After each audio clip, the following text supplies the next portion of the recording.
Olá, amigos da Paróquia São Pedro. Eu me chamo Luiz Sartori e faço parte da equipe de formação permanente da Paróquia São Pedro. E nós estamos aqui para apresentar a segunda parte do estudo sobre a missa. Desta vez, sobre a missa como um sacrifício eucarístico. Então, nós vamos transmitir, tentar estudar um pouquinho sobre esse foco, né, do que seja o sacrifício eucarístico em si. Né. Então, o nosso tema está concentrado na Eucaristia como mistério da nossa fé. O Papa Bento XVI, ele publicou uma exortação apostólica chamada Sacramentum Caritatis, né? E lá no parágrafo 14, né, que vocês devem ter conhecimento disso, todos os documentos da igreja eles são divididos em parágrafos, que é fácil para a gente localizar. No parágrafo 14 aí do Sacramento Caritatis, ele escreve isso, que a igreja vive da Eucaristia, né? Uma vez que na igreja se torna presente o sacrifício redentor de Cristo. E aí vem essa expressão, né, redentor. Na Eucaristia se torna presente o sacrifício redentor de Cristo. O que será que significa essa expressão redentor, né? O que o Papa garante existir na Eucaristia. A gente tem até aí no Rio de Janeiro a famosa estátua do Cristo Redentor, né? Outras cidades aqui do sul de Minas também, várias delas têm a estátua do Cristo Redentor. Mas a gente fica perguntando, o que será que significa Cristo Redentor, né? Redentor dos homens, né? Qual o significado dessa expressão?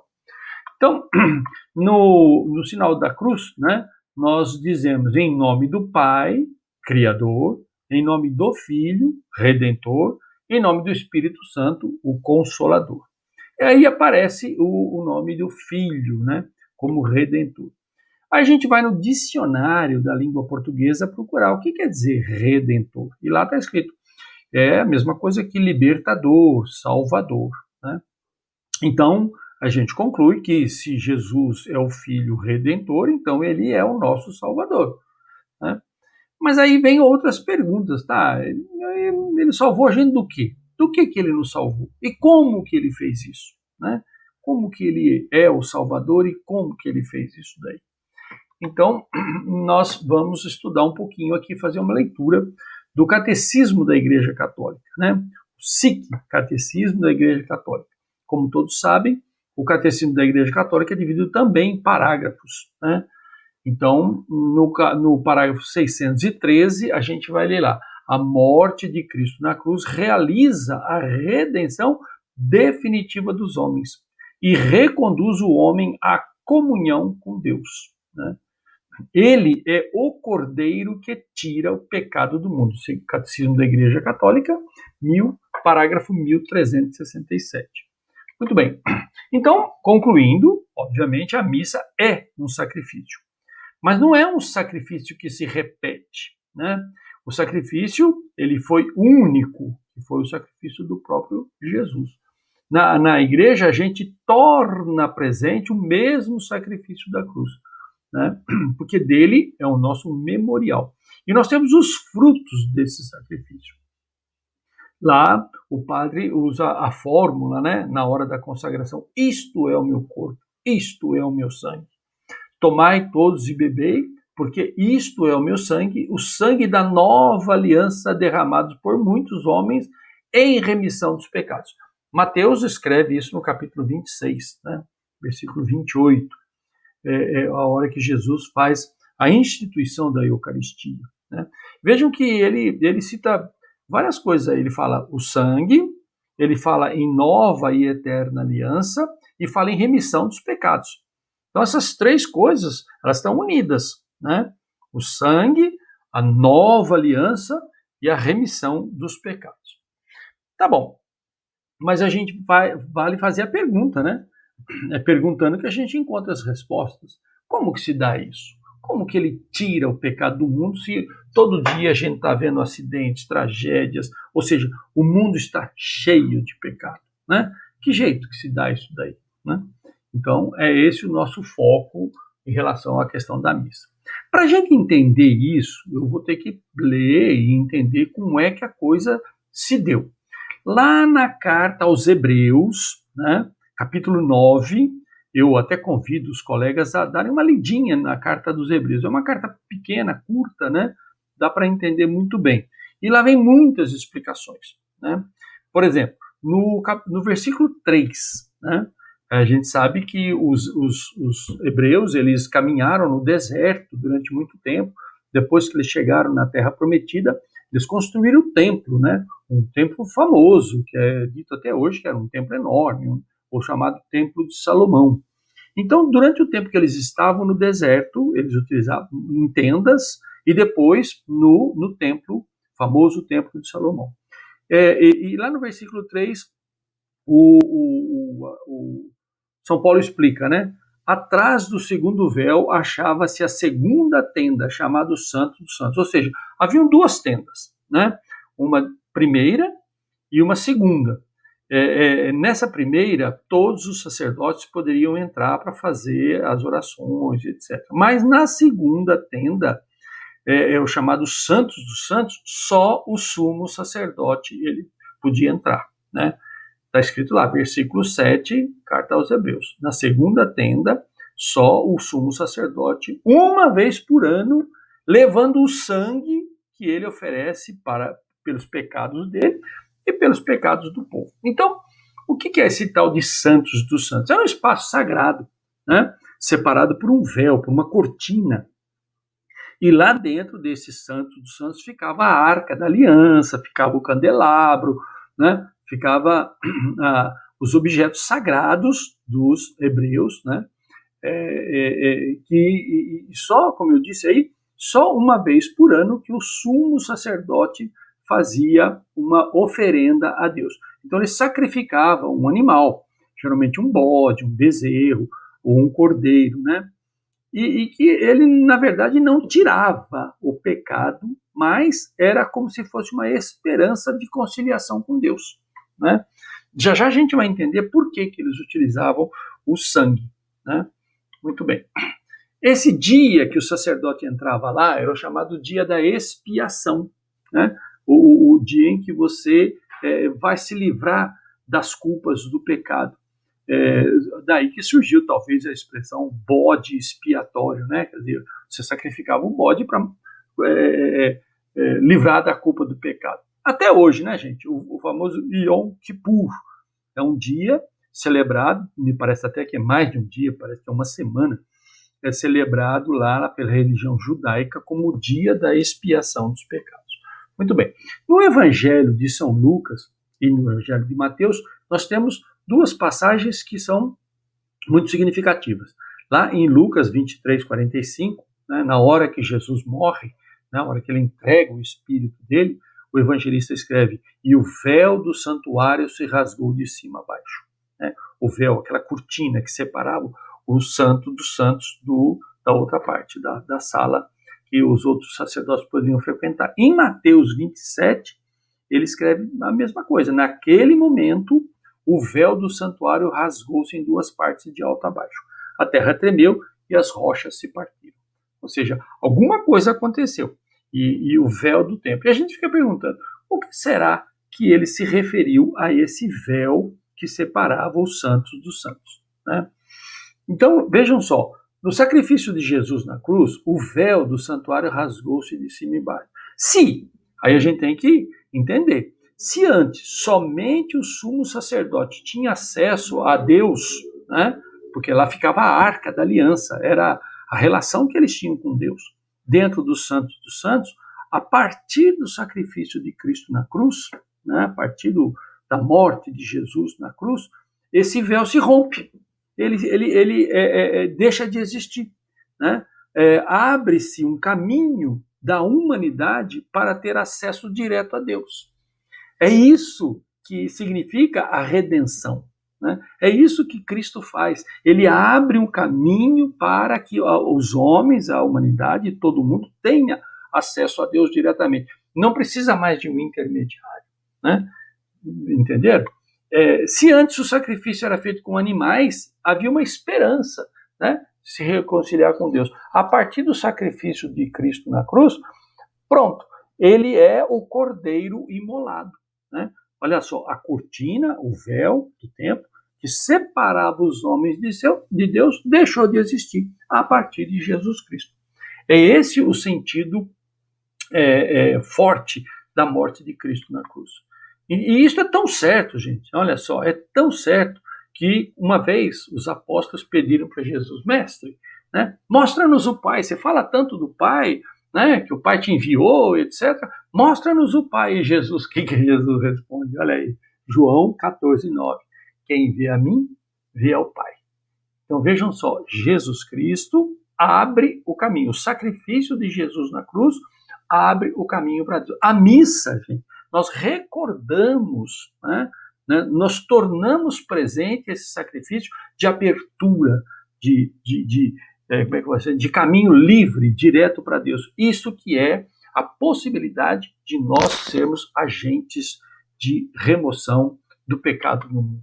Então ele tira o pecado do mundo porque a partir desse sacrifício Jesus é o cordeiro imolado, definitivo, que nos coloca diretamente em contato com Deus, né, dando oportunidade para sair do pecado pelo perdão de Deus, né? Por isso que na missa proclamamos: eis aí o Cordeiro de Deus que tira o pecado do mundo. Percebeu?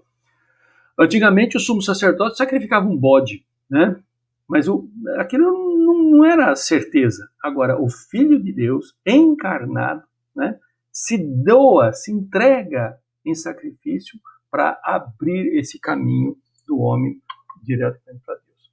Então, olha só, nós podemos dizer aí que o sacrifício ele realiza duas coisas importantes. Vejam comigo, ó. Primeiro, os pecados de Adão e de todos os seus descendentes, ou seja, significa toda a humanidade, estão resgatados, ou seja, através de Cristo surge a possibilidade de sermos perdoados por Deus. Sacou? É isso daí. E o segundo, o sacrifício de Cristo na cruz realiza, segunda coisa, acontece uma nova aliança, né? Na missa, no texto da missa, a gente ouve o padre falar uma nova e eterna aliança entre Deus e a humanidade. Por que uma nova aliança? Porque antigamente só o povo hebreu, né, e depois o povo judeu tinha essa relação com Deus, né? Eles eram exclusivos, era o povo eleito, digamos assim. A partir de uma nova aliança, quem não era judeu, que antigamente era chamado de gentil, né, tipo assim, um pagão, né, pagão, né, excluído. Jesus abre o caminho para toda a humanidade, né? Tá aí, ó, Jesus abre o caminho para nos aproximarmos de Deus, todas as pessoas, e não mais somente o povo eleito, percebe? E em 49, São Paulo tem o chamado primeiro concílio da igreja, né? Em 49, uma discussão forte com São Pedro, né? Porque São Pedro era judeu e ele queria que somente quem fosse circuncidado frequentasse o grupo. E São Paulo brigou com ele, brigou entre aspas, né? Mas debateram o tema e chegaram à conclusão que não era bem assim, né? Todos os povos. Jesus disse: ide e fazei discípulos meus todos os povos, né? Entenderam? Por fim, alguém pode perguntar, né? Por que a gente usou? Por que houve o sangue, né? Por que era o sangue dos animais e depois o sangue de Cristo? Então vem aqui uma explicaçãozinha. Na simbologia bíblica, o sangue é considerado a sede da vida. Sangue, vida, sem sangue, morte, né? Então, o sangue de Cristo, com o sangue de Cristo, ocorre uma renovação de vida, uma renovação vital entre Deus e o seu povo. Por isso que na missa a gente celebra essa nova e eterna aliança, que Deus abre caminho e diz, né, estarei com vocês até o final dos tempos. Além de reafirmar a soberania de Cristo sobre todos os povos e nações, né? É isso daí. Então existe a certeza de que, havendo a remissão dos pecados, já não se faz mais a necessidade de outras oferendas. Está lá, em Hebreus, carta dos Hebreus, capítulo 10, versículo 18. O sacrifício de Jesus é suficiente por nós. Esse é o grande sentido da espiritualidade eucarística, né? A ação de graças que a gente dá pela vida e pela possibilidade de um contato direto com Deus, né? O Mateus, no capítulo 20, escreve, né? Eis aqui o mistério da nossa fé, né? Assim como o Filho do Homem não veio para ser servido, mas para servir e dar a sua vida em resgate de muitos. Eu até repeti aqui, e dar a sua vida em resgate de muitos, né? A gente tem que prestar atenção nisso. A missa não é uma repetição do sacrifício, como eu disse lá atrás. O sacrifício de Cristo na cruz é único e irrepetível. Olha lá, SIC, Catecismo da Igreja Católica, parágrafo 1367.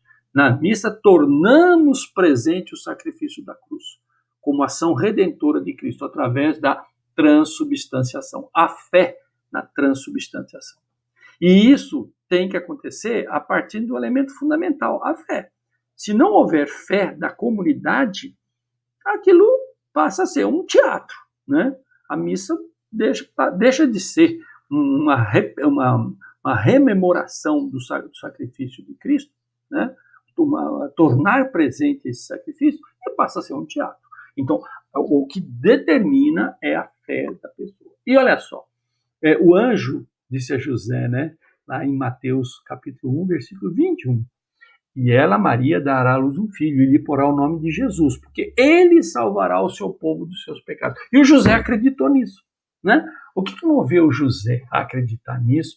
Viajar para o Egito, se proteger, né? E enfrentar tudo aquilo que ele enfrentou. A fé, né, gente? A certeza. Fé é certeza. O que moveu Maria, né, para aceitar e passar tudo? A fé também.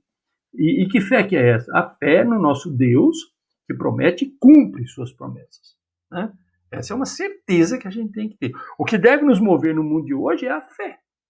Participar da missa é a fé, que ali está se transubstanciando o corpo e o sangue de Jesus Cristo, né? E que ele nos mantém em condições de levar para o mundo a mensagem do Evangelho, proclamar o seu Evangelho. Na missa, ao final da consagração do pão e do vinho, proclamamos: eis aí o mistério da nossa fé. Tenho a certeza que esse é o ápice na nossa devoção em Cristo, e a nossa certeza. Então, concluindo, não basta apenas estar na missa, né? Ir lá na missa, bonitão e tal. Não. Você tem que entender o que acontece ali, né? Tem que participar desse sacrifício salvífico. É ele abrindo o caminho para a humanidade. Então nós falamos isso com toda certeza, que é por Cristo, com Cristo e em Cristo, né, que nós podemos levar o mundo à certeza de que ele tira o pecado do mundo, né? Eu até comento assim, não está escrito assim, o Cordeiro de Deus que vai tirar o pecado do mundo. Não, é impositivo, né? Tira o pecado do mundo, né? É mais certo do que nunca. E eu, terminando a minha fala com vocês, eu resolvi colocar essa cena, né? Um paraquedista pulando a 10 mil metros de altura. Olha lá embaixo a praia. Eu pergunto, né? Você teria coragem de, com uma mochilinha dessa, né, pular de um avião em cima do nada? E se esse paraquedas não abrir, né? E se as coisas não funcionarem, né? Então, eu coloco isso na imagem de Jesus Cristo. É Jesus Cristo que nos pede, ele nos convida, né? Eu sou o teu paraquedas, cara, né? Pode pular que eu garanto, né? O paraquedas desse carinha aí que vocês estão vendo na tela, ele pode até falhar, como muitos têm falhado, mas uma certeza a gente tem: o paraquedas que Jesus nos dá, e ele que é o nosso paraquedas, o nosso sustentáculo na vida e nas atribulações, ele não falha, né? Então, é essa a mensagem que eu gostaria de deixar, né? Um abraço a todos e continuemos em Cristo, por Cristo e com Cristo. E por fim, para ler, Jesus é o único nome, está lá no Catecismo da Igreja, né? Jesus é o único nome divino que traz a salvação e pode desde agora ser invocado por todos, pois a todos os homens se uniu pela encarnação. E de um tal modo que não existe debaixo do céu outro nome dado aos homens pelo qual possamos ser salvos. Então, meu amigo, ou é com Jesus Cristo, por Jesus Cristo e em Jesus Cristo, ou é por ninguém. Eu tenho a certeza disso, é por ninguém. Né? Um abraço a todos e até a próxima.